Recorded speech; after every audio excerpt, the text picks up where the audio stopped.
Now, elsewhere in the world, would you launch your business into the Indian market? It's worth thinking hard before you do so, because the World Bank placed India at 142nd in the world for ease of doing business. That's just one place ahead of Gaza. The Prime Minister, Narendra Modi, wants to change that, though, and he's got quite a task on his hands.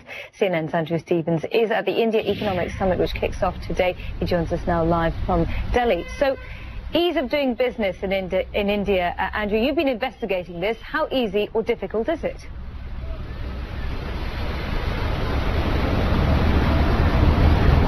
Well, it's never, Nina, been an easy task to do business for foreign companies both coming into India and also for local companies expanding as well. Remember, Narendra Modi's new push to make India business friendly is aimed as much at the local market as it is at the international markets. And there is a sense here, Nina, that people are optimistic.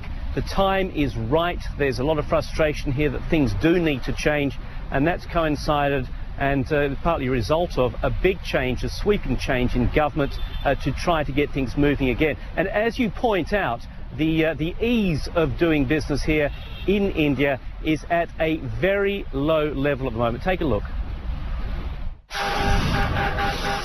A small high-end clothing business in India with big ambitions. God of men fashion is Tom Ford. Dhruv Sehgal wants to be India's Tom Ford. He designs and makes his own clothes at 3 factories and has 7 stores. But it's still a struggle. Not because his clothes don't sell, but because it's India, and doing business here is tough. For a smaller project like ours, you just got to manage everything on your own. You don't expect help from anyone, anywhere. Sehgal deals daily with power blackouts at his factories, multiple layers of tax demands, bureaucratic red tape and payoffs. The moment you expand, the wrong kind of people start looking at you with greedy eyes. The frustration about running a business, particularly a small business, is not just confined to the capital, New Delhi, either. It spreads right across the country. In fact, the World Bank has just issued its latest Ease of Doing Business report, and in it, India has actually fallen 2 spots to a dismal 142nd place out of 189 countries.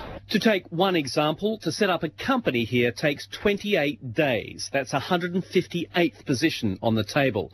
In many developed economies, it's less than a week. If you look at our laws, they are very archaic in nature. But this archaic system may just be about to modernise. Narayan helps small manufacturers source raw materials. He says the new Prime Minister, Narendra Modi, looks serious about tackling the problem. He's playing the role of a facilitator. I mean, the best thing he's doing is he's not playing the role of an expert. He's actually getting panels of experts for each of the problems that we are facing and putting them in sound hands. And he's just facilitating the progress from point A to point B, point C to point C. Since he took power, Modi has been pushing India's powerful bureaucrats to be more accountable, taking the model he used in his home base of Gujarat, which many say is the most business-friendly state in the country.